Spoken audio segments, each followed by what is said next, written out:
The silence that followed was thick, heavy with unspoken words. The night stretched on, an endless black void.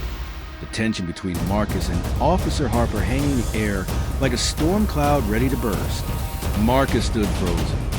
The realization that his name was more than just a name, that his blood carried the weight of injustice and a reputation that wasn't his to carry, sinking into his bones. The officer's eyes flickered nervously between Marcus and the glowing patrol car, where the radio crackled again. The words, "right case," hit Marcus like a slap in the face. Though he did his best to keep his composure, he'd lived his whole life watching his father fight for a truth that had never been given to him, a truth that now seemed to be clawing its way to the surface, shaking everything in its path. Harper swallowed hard, stepping back, his posture faltering. The rigid authority he'd carried only moments before was now melting into a stammering uncertainty. His gaze met Marcus's, this time not filled with accusation, but with a touch of recognition, a fleeting glance of someone who had made a terrible mistake. "Marcus," Harper began, his voice quieter now, laden with remorse. "You have no idea how much trouble I've caused you tonight. Don't apologize to me." Marcus's voice was firm, cutting through the tension like a knife. "You've already made up your mind about who I was before I even said a word. You didn't care that I was human. You just saw a car, saw the color of my skin, and thought you had me all figured out." Harper's face contorted, guilt and confusion roaring within him. "It wasn't like that. I didn't mean..." "You mean what?" Marcus interrupted, his words rising with the heat of anger that had been bubbling just beneath the surface. "You didn't mean to make me feel like a criminal for no reason. You didn't mean to treat me like I was guilty just because of where I'm from, because of the way I look." Harper hesitated, the weight of Marcus's words sinking in, but before he could respond, the radio crackled once more, the voice coming through loud and clear. "Unit 12, this is dispatch. We have new intel on Marcus Daniels. His connection to the Wright case has just been confirmed. Over." The world seemed to stand still. Marcus's blood ran cold. He wasn't just a man with a tainted name anymore. The Wright case, the case that had haunted his father for years, had just been linked to him. His stomach twisted as a new layer of dread wrapped around him.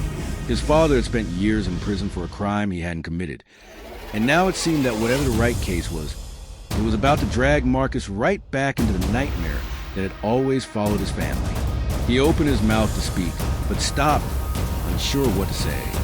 Harper's face drained of color as the words hung in the air between them. His fingers tightened around the radio, and for a moment, Marcus thought the officer might bail on this whole situation and leave him in the dust.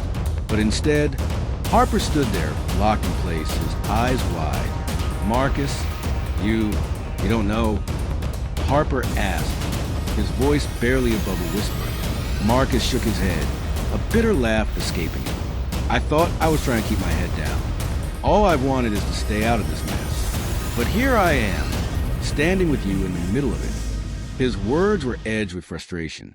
Harper looked down at the papers in his hand. The same papers Marcus had given him earlier.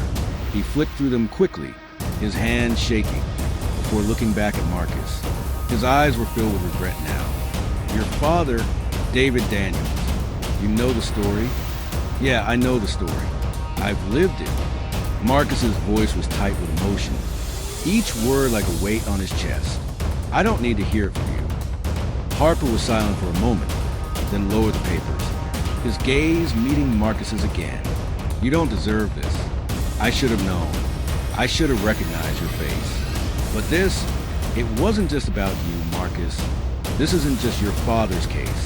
The Wright case is what it seems." Marcus's heart skipped a beat. What did that mean? Before he could ask, the radio crackled once more, the voice coming through sharp and urgent. "Unit 12, we have a new lead, a connection to the Wright case. It's bigger than you think. You need to be ready for what's coming."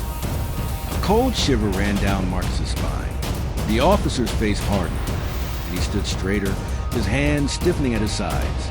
The shift in his demeanor was subtle, but enough to make Marcus feel the weight of something far more dangerous looming just out of sight. Harper glanced back at Marcus, his expression now a mix of fear and determination. You don't know what you're up against. But I do. And you're right.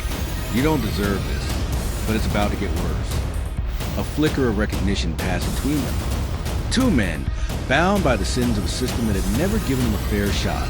One man had been judged because of his past, and the other because of his skin. But now, something much bigger than both of them was coming to light. The Wright case was more than just a wrongful conviction. It was a cover-up, one that had stretched its roots deep into places neither of them could have imagined. Marcus was about to find out how deep those roots went. Harper took a step back, his eyes locked onto Marcus's. The power had shifted in that moment, but Marcus wasn't sure who held it now. There's more to this story than I can tell you, but you need to know something. Your father's name isn't just a symbol of a past injustice. It's the key to something much bigger. Marcus opened his mouth to respond, but a sudden noise interrupted him.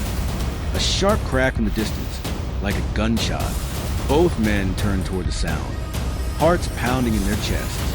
Before Marcus could react, the sound of tires screeching filled the air, and in the blink of an eye, a black SUV sped down the highway, heading straight toward them. The vehicle came to a stop just in front of Harper's patrol car. The doors swung open, and two men in black suits stepped out, their faces obscured by sunglasses.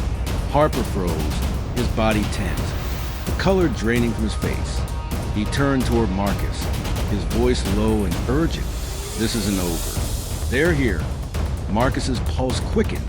He could feel the shift in the air, like a storm was about to break. What the hell is going on? Marcus demanded, his breath ragged. Harper didn't answer. Instead, he took a step back, his eyes flickering to the men approaching. The two suited men didn't say a word as they marched toward them, their eyes scanning the area with a cold, calculating precision. And then, without warning, one of the men spoke. His voice was smooth, calm, but carried a sense of undeniable authority. Marcus Daniels, he said, his gaze fixed on Marcus. We need to talk. The truth was about to come crashing down, and Marcus was about to learn that the past wasn't the only thing that could haunt you, to be continued.